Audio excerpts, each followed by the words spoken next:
이번 시간에는 이제 되게 제목이 폭력적이죠. 100억 건의 웹페이지를 1초 안에 시멘틱 서치하기. 네, 이걸로 한번 제가 발표를 할 예정이고요. 네, 들어가기 앞서서 왜 이러한 요구사항을 이제 해결해야 되는 우리가 어떠한 미션이 있었기에 이거를 해결하게 됐나부터 간략하게 설명을 드리려고 해요. 저희가 이제 알프는 이제 기본적으로 이제 뭐 지식을 통해서 답변을 해줄 수가 있습니다. 그래서 고객사들이 그거에 맞는 지식을 넣었을 경우에 그거에 맞게 레그 검색을 해가지고 답변을 해주는 기능이 있고 이제 그걸 써서 이제 조금 문의를 해결할 수 있게 도와주고 있는데요. 근데 저희가 이제 지식을 관리하는 종류 중에 웹사이트라는 지식이 있어요. 이제 웹사이트라는 지식을 이제 등록을 했는데 기존에 했을 때는 되게 비용이 많이 들었거든요. 왜냐하면 이제 에피파이라는 외부 서비스를 사용을 해가지고 저희가 크롤링을 해서 그걸 이제 인베딩 시켜서 뭐 이제 오픈서치에 저장을 해서 그렇게 동작을 했었는데 그 에피파이의 비용이 굉장히 많이 나갔었습니다. 제가 인지하고 있기로는 거의 그냥 조금만 저 정확한 수치는 기억나진 않는데 되게 어쨌든 간에 이걸 스케일러블하게 올릴 수 없을 정도로 비용이 많이 나갔었던 그 외부 연동 서비스였어 가지고 그래 그럼 이제 크롤링을 자체 구축을 해야겠다라고 저희가 판단을 해서 크롤링 자체 구축을 시작을 했었거든요. 근데 이제 크롤러를 만드는 것도 만드는 건데 저희가 이 크롤러를 통해서 가져온 페이지를 이제 오픈서치에 잘 적재를 해서 레그 검색을 하게 해주는 것도 되게 중요한 과제 중에 하나였거든요. 오늘은 그 과제를 우리가 어떻게 해결했는지에 대해서 중점적으로 설명을 드릴 예정입니다. 네. 네. 다음으로 넘어가기 전에 한 페이지가 검색 가능한 문서가 되기까지에 대한 좀 베이스 지식을 같이 나눠보면 좋을 것 같은데요. 저희는 이제 웹페이지를 크롤링을 한 다음에 이제 페이지를 크롤링하면 굉장히 많은 텍스트 데이터가 나오겠죠. 마크업으로 된.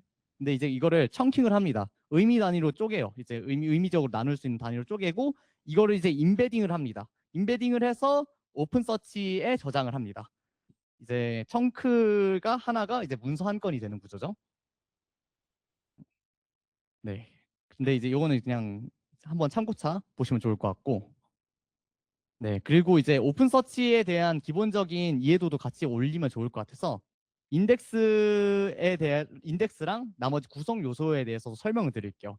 이제 인덱스는 이제 문서 컬렉션이라고 제가 이렇게 설명을 해뒀는데 그냥 정말 쉽게 RDB에 비유해서 말하면 인덱스는 테이블입니다.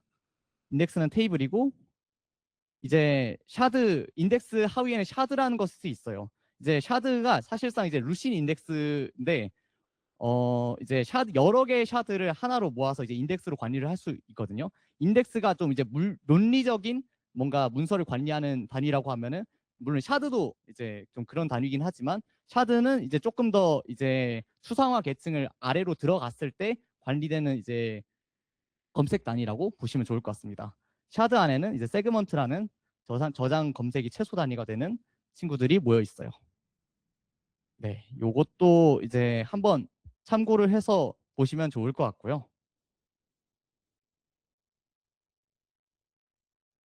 네, 그리고 이제 오픈 서치 같은 경우는 이제 샤드에 이제 데이터들이 저장되어 있는데 이 원본 샤드뿐만 아니라 이제 가용성을 높이기 위해서 이 샤드를 복제한 이제 그 리드를 위해서만 사용되는 이제 레플리카도 이제 마련이 되어 있습니다. 이런 것들은 이제 오픈 서치 기본적으로 이제 설정을 통해서 클러스터별 설정을 통해서 저희가 이제 설정을 할 수 있고요.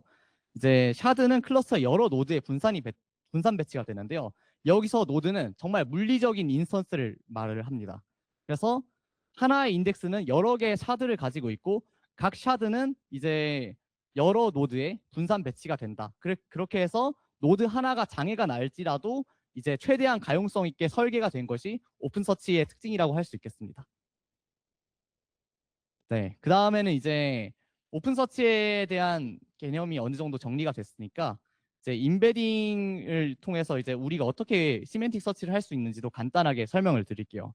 네, 저희가 이제 뭐 이제 좀 다들 잘 아실 수도 있겠지만 저희가 이제 시멘틱 서치를 할 때, 의미론적 검색을 할 때는 이 텍스트를 이제 임베딩, 이제 벡터화를 시켜가지고 그 벡터 가운데서 이제 뭐 코사인 시밀러리티 같은 그런 방법론을 사용해서 가장 이제 의미론적으로 가까운 이제 친구들을 찾을 수 있는 방법론이 있거든요.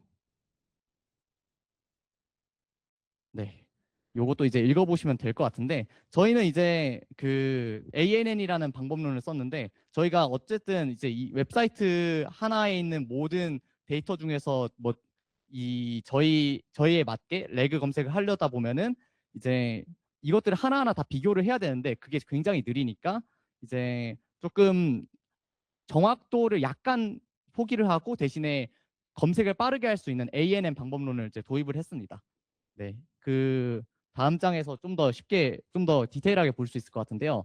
이제 ANN 방법론 중에 HNSW 그래프라는 게 있어요. HNSW 그래프는 뭐냐? 이제 각 그래프마다 레이어가 있고, 이제 레이어를 통해서 이제 모든 이 진입점으로부터 가장 가까운 임베딩을 전부 다 비교를 하는 것이 아니라, 이제 여기서 가까운 것들을 좀 이제 다른 레이어로 보내고, 다른 레이어에서 가까운 것들을 좀 보내서 가장 최근 접한 이제 벡터를 찾아내는 방법론을 이제 HNSW라고 해요. 그래서 이제 몇 톤 만에 조금 빠르게 근사치에 도달할 수 있는데, 이것들을 하려면은 이 그래프가 먼저 빌드가 돼 있어야 되거든요. 근데 이제 다음 장에서 설명을 할 건데, 이랬을 때 문제점이 있습니다. 저희가 이제 한국 5만 사이트를 크롤링을 한다고 했을 때, 저희가 정말로 최악으로 생각했던 시나리오를 말씀을 드리면은, 각 사이트당 최대 1만 페이지까지 크롤링이 가능하고, 각 페이지는 10개의 청크로 나눠질 수 있다라고 계산을 했습니다. 그럼 이제 5만 곱하기 1만 곱하기 10이 되거든요.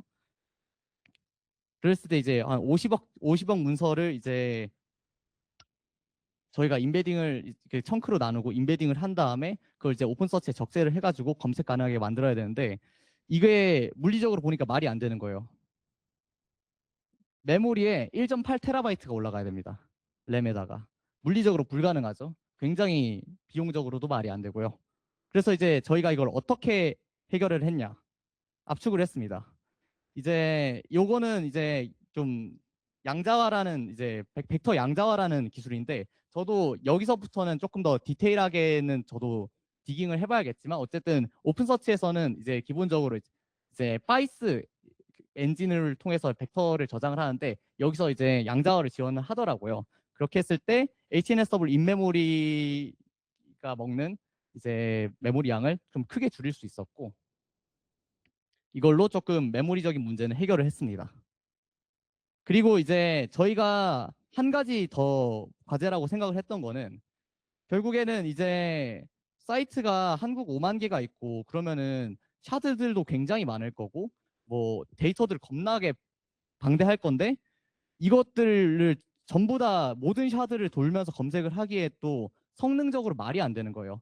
그래서 저희가 생각을 했던 게, 이거는 모든 샤드를 검색을 다 돌게 하는 게 아니라, 결국에는 이제 사이트별로 알프 지식이 만들어지는 거고, 그 사이트 안에서만 알프가 검색이 되는, 알프 지식 검색을 시도할 거니까 한 사이트에만 이제 그 사이트별로 샤드를 나눠가지고 어떤 사이트에 대해서 레그 검색을 수행을 할 때 해당 샤드에만 검색이 수행되도록 이렇게 라우팅이라는 방법론을 적용을 했습니다.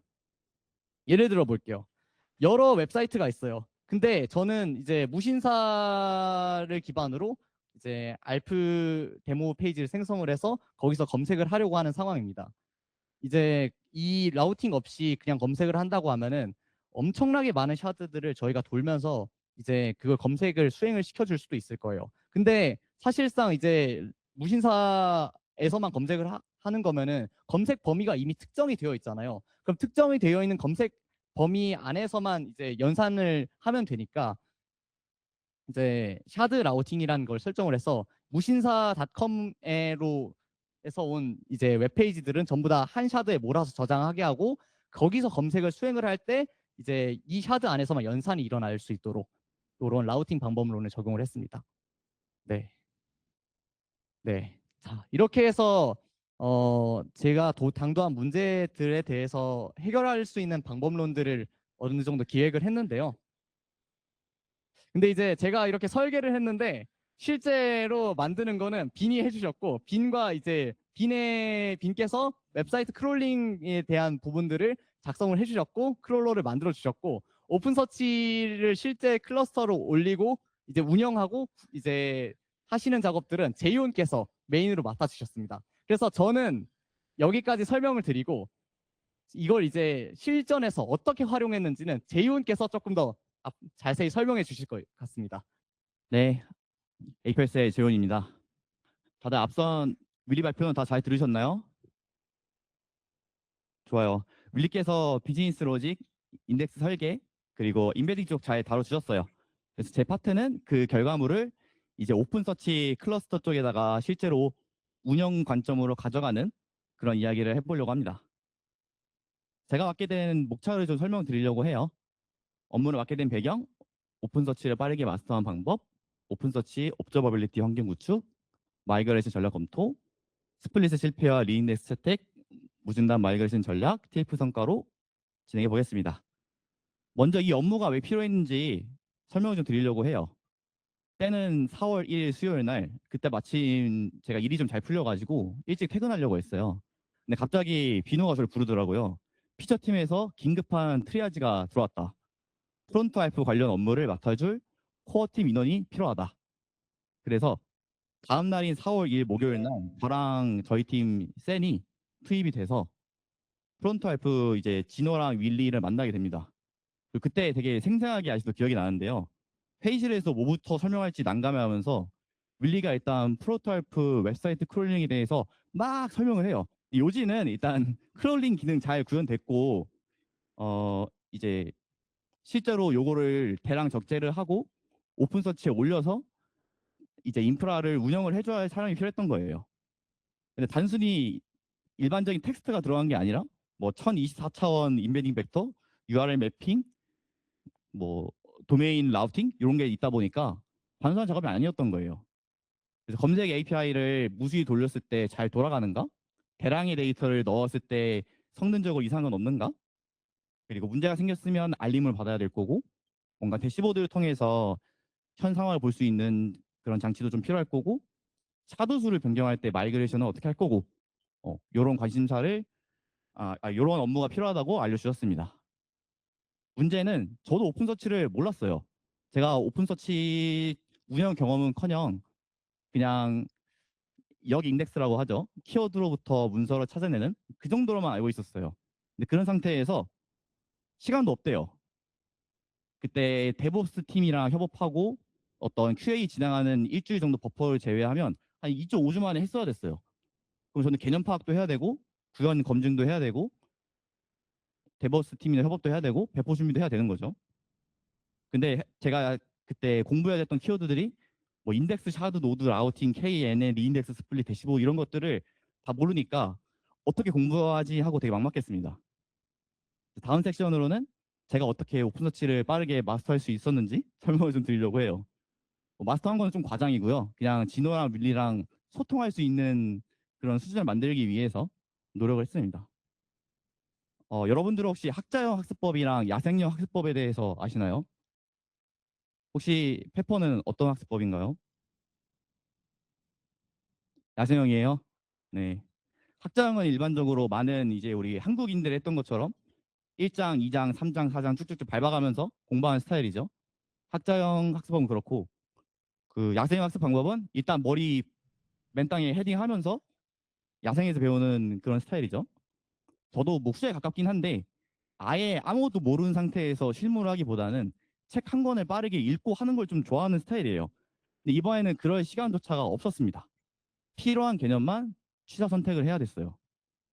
그래서 기준을 어떤 책의 목차로 잡은 게 아니라 업무 판단으로 잡았어요. 이 업무에서 필요한 키워드를 3가지 정도 뽑아보니까 데이터 구조, 운영, 차드 변경 이 3가지 정도였어요. 그런 다음에 세부 카테고리를 또 뽑아봤어요.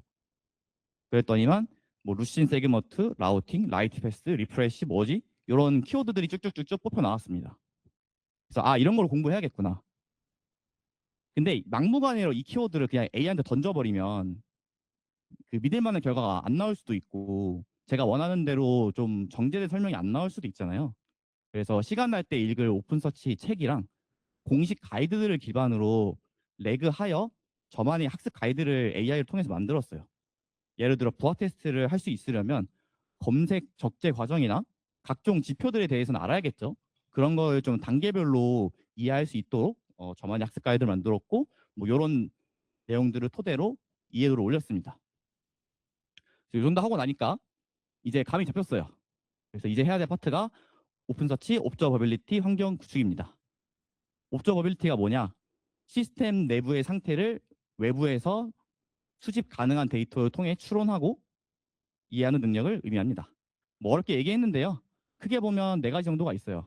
클라우드워치, 오픈서치 대시보드, 알람, 부하 테스트입니다. 네, 부하 테스트입니다. 클라우드워치는 클러스터 리소스나 위험 신호를 기반으로 판단하는 관심사로 봤고요. 오픈서치 대시보드는 좀 더 비즈니스 사이드의 데이터를 볼 수 있도록 만들어 놨어요.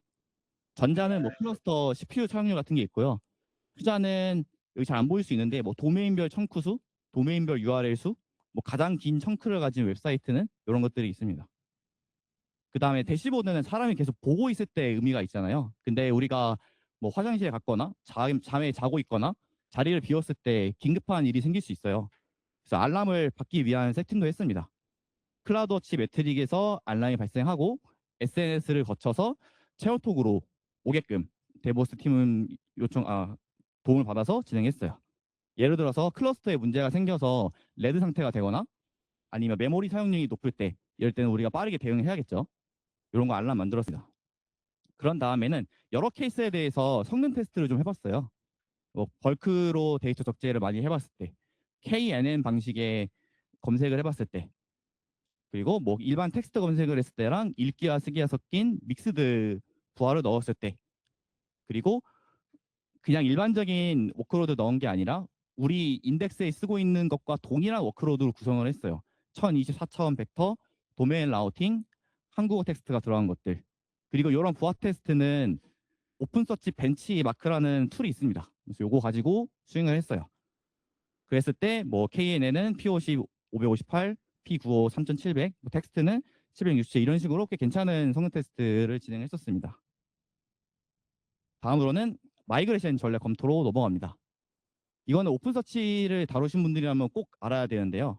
오픈서치에서 이 프라이머리 샤도수는 한 번 인덱스를 만들 때 정하게 되면 값을 바꿀 수가 없습니다. 왜 그러냐? 문서를 넣을 때 오픈서치는 도큐먼트 아이디나 라우팅 값을 기준으로 어떤 해시 값을 계산하고 이 해시 결과에 따라서 어느 샤도로 갈지 라우팅을 해줘요. 예를 들어서 3개 샤드 기준으로 라우팅된 데이터가 있는데 중간에 샤드 수를 6개로 바꾸게 된다면 같은 라우팅 값이라도 계산 결과가 달라질 수 있겠죠. 그러면 어떤 문서는 예전 샤드 기준으로는 1번 문서에 있어야 하고 새 샤드 기준으로는 4번 샤드로 바뀌게 될 수 있습니다. 이런 라우팅 문제를 막기 위해서 전통적인 오픈서치 클러스터 같은 경우에는 샤도수 변경을 못하게 막아놨습니다. 근데 우리는 이게 필요했어요. 그래서 샤도수를 바꾸려면 인덱스를 다시 만들어야 되고 그럼 새 인덱스로 마이그레이션을 어떻게 할지로 관심사가 바뀌게 돼요. 새 인덱스로 마이그레이션 방식은 크게 3가지가 있습니다. 리인덱스, 스플릿, OSIS 그리고 뭐 그 밖에 데이터 프레퍼 같은 것도 있어요. 리인덱스는 가장 보편적이고 쉬운 방식인데요. 그냥 소스에서 문서를 배치로 읽고 타겟 인덱스에다가 적재를 하는 방식입니다. 스플릿은 조금 독특한데요. 우선 소스 인덱스를 쓰지 못하게 하는 라이트 블록 상태로 만들고 기존 세그먼트를 재사용해서 타겟 인덱스를 만들어냅니다. 마치 우리 프로그래밍에서 얕은 목사랑 좀 비슷해요. 원본 파일은 그대로 있고 포인터가 얘를 참조하도록 포인터 이 화살표를 복사해서 타겟 인덱스가 가져가는 거예요. 그래서 문서를 새로 만드는 게 아니다 보니까 속도가 굉장히 빠릅니다. 대신 샤드 개수를 배수로만 설정할 수 있다는 제약이 있어요. 예를 들어서 소스 인덱스의 샤드가 3개다. 그러면 타겟 인덱스는 3의 배수인 36, 92, 15, 18 이런 식으로만 설정 가능하다. 그리고 OSIS나 데이터 프리퍼는 리인덱스와 유사한데 좀 외부 도구를 써야 돼요. 그래서 외부 클러스나 도구를 써야 된다는 것 정도만 하고 동작 원리는 리인덱스랑 비슷하다 생각하시면 되겠습니다. 제가 생각했던 비교 기준은 이 정도 있었습니다. 쓰기 중단 없이 가능해야 될 것, 그리고 뭐 샤도 개수를 좀 자유롭게 바꾸면 좋을 것, 뭐 소스 부하 이런 것들이 있는데요. 이 중에서도 좀 타협하기 어려웠던 거는 소스 부하. 그러니까 운영하고 있는 인덱스나 클러스터에 영향을 많이 주면 안 되겠죠.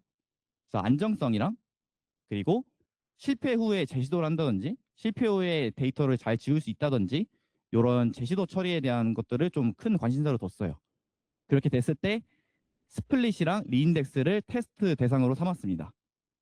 OSIS의 경우에는 리인덱스랑 말씀드린 대로 유사한데 굳이 외부 도구를 쓰면서 돈 내기 싫어서 두 가지 후보로 잡았어요. 그래서 이번에는 두 가지를 테스트해보면서 동작 원리나 장단점들을 설명을 좀 드리려고 합니다. 제가 실험전 가설을 세웠던 거는 스플릿은 빠를 것이다.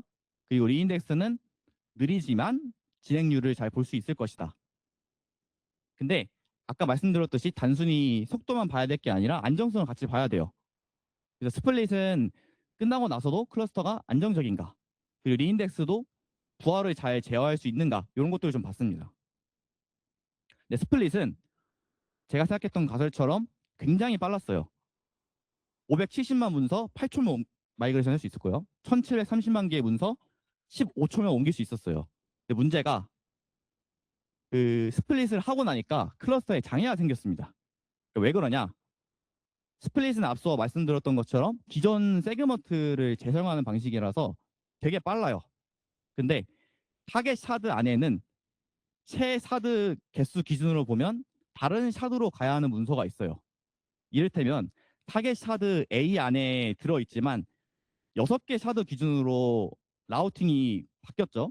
그러면 타겟 A가 아닌 타겟 샤드 B로 가야 하는 옛날 문서가 있어요. 이런 옛날 문서는 삭제 마킹을 해줘야 됩니다. 마킹을 해놓고 진짜 지우는 건 아니고요. 삭제 마킹만 해서 타겟 인덱스 입장에서 검색이 안 되게 필터링 하도록 설정을 합니다. 그래서 이런 작업들을 오픈서치가 후처리로 진행을 해요. 삭제 마킹하는 작업들을 이제 머지라고 합니다. 그래서 머지 비용이 되게 크다 보니까 순간적으로 CPU 사용률이 스파이크를 치게 돼요. 그리고 우리는 KNN이나 HNSW 방식을 쓰기 때문에 윌리께서 설명해 주셨던 HNSW 그래프를 다시 만들어야 돼요. 그래서 요약을 하면 옛날 문서를 삭제 마킹 그리고 HNSW 다시 만들어내는 비용 때문에 클러스터가 레드 상태가 되었습니다. 레드 상태라는 얘기는 장애가 났다는 거예요. 그렇다 보니까 조금 느리더라도 안전하게 운영해야 되는 리인덱스를 채택을 했습니다. 이 리인덱스는 뭐 1730만 건 같은 경우는 뭐 83분 이런 식으로 걸렸어요. 대신 안정적으로 부하를 뭐 초당 2,500건 이런 식으로 좀 제어를 둘 수도 있고 그냥 열심히 넣더라도 큰 클러스터의 문제는 안 주더라고요. 그래서 이 방식을 최종적으로 채택을 했습니다. 다음으로는 무중단 마이그레이션 전략이에요. 앞서는 데이터를 그냥 옮기는 마이그레이션만 집중을 했지만 우리는 서비스를 중단하지 않고 계속 운영을 해야 되죠. 리인덱스가 소스에서 타겟으로 데이터를 옮기더라도 이 타겟 인덱스에도 데이터 유실 없이 잘 넣어줘야 돼요. 그러면 리인덱스 하는 과정에 뭔가 라이브 트래픽을 받을 주체가 필요하겠죠. 그래서 제가 선택했던 방식은 듀얼 라이트예요. 먼저 새 타겟을 만들고 뭐 빈이 운영하시는 AI 서비스 허브라는 앱에서는 소스 인덱스랑 타겟 인덱스에다가 듀얼 라이트를 합니다. 그러면 그런 상태에서 백필, 그러니까 리인덱스를 통해서 소스 인덱스에서 타겟 인덱스로 다 부어요. 그러면 최신화된 데이터가 다 계속 들어오겠죠. 그런 다음에 백필이 완료가 되면 AI 서비스 허브 앱 애플리케이션 입장에서 얼라이어스를 컷 오버를 합니다. 얼라이어스가 뭐냐면 오픈서치의 별칭으로 인프라 레벨에서 이 얼라이어스를 설정해 두면 얼라이어스가 소스 인덱스를 보다가 타겟 인덱스로 바꿔버리더라도 앱 입장에서는 얼라이어스만 바라보면 되기 때문에 추가로 뭐 소스에서 타겟을 바꾼다는 코드를 쓸 필요가 없어요. 그런 다음에 검증을 해야겠죠. 얼라이어스를 컷 오버하기 전에는 뭐 프리플라이트를 할 때 과정, 프리플라이트는 새 타겟 인덱스를 만들고 클러스터의 어떤 지표들이 안정적인지 보는 과정이에요. 프리플라이트, 백필, 뭐 밸리데이트 이런 걸 거치고요. 컷 오버 한 다음에는 앱 입장에서 잘 새 타겟 인덱스를 바라보고 있는지 모니터링, 뭐 필요하면 롤백 이런 것들을 하게 됩니다. 그리고 이런 전략들을 처음에는 문서로 만들어서 제가 빈기에 공유를 들었었어요. 그러면서 그 문서를 어떻게 좀 자동화했는지는 뒤에 다시 말씀드릴게요. 어쨌든 마지막 섹션은 TF 성과입니다. 운영 관점에서는 두 가지가 남았어요. 하나는 사람이 볼 수 있는 화면, 클라우드워치랑 오픈서치 대시보드, 그리고 사람이 보고 있지 않아도 알 수 있는 알람입니다. 그래서 채널톡 방에다가 다양한 알림들을 쏠 수 있게 해놨어요. 그리고 아까 빈기에 제가 무중단 마이그레이션 전략을 그 문서로 드렸다 그랬잖아요. 근데 문서를 보고 그거를 조금 역등하게 하기는 어려울 거라고 생각을 했어요. 그래서 제가 이 과정을 AI 마이그레이션 AI라고 하는 레포지토리를 만들어 가지고 아르고 워크플로우 형태로 자동화를 했습니다. 프리플라이트나 타겟 그리고 듀얼라이트 배포, 백필, 컷오버 그리고 얼레어스 컷오버 승인 이렇게 크게 5가지로 나뉘는데요. 이 모든 것들을 다 자동화를 하지는 않았어요. 우리가 중요하게 판단해야 되는 리스키한 것들은 사람이 판단하고 나머지만 자동화를 합니다. 예를 들어서 듀얼라이트를 배포하기 전에 백표를 해버리면 라이브 라이트를 받아줄 수가 없기 때문에 듀얼라이트 배포가 완료될 때까지는 페이지 2를 하지 않습니다. 사람 승인이 돼야 페이지 2를 합니다. 이런 식으로 사람이 판단해야 되는 위험한 것들은 사람이 하고 나머지 자동화할 수 있는 것만 자동화 진행했습니다. 최근에 빈과 진호와 함께 4,500만 건의 문서를 기준으로 마이그레이션을 성공을 했어요. 아르고 워크플로우 통해서 몇 번 딸깍으로 무중단 마이그레이션 했습니다. 요거 그 사람의 꼼꼼한 검토까지 해서 하루도 안 걸렸던 걸로 기억합니다. 그래서 정리하면 제 작업은 프론트알프 팀에서 만든 검색 기능과 데이터 구조를 운영 가능한 오픈서치로 만드는 것이었어요. 지금도 오픈서치에는 수많은 웹사이트의 콘텐츠가 계속 들어오고 있어요. 그렇기 때문에 저희 발표 제목처럼 이론상 100억 건 이상의 웹사이트를 채널톡에 가지게 될 것이라고 생각합니다. 앞으로 많은 관심 바라면서 발표 마치도록 하겠습니다. 감사합니다.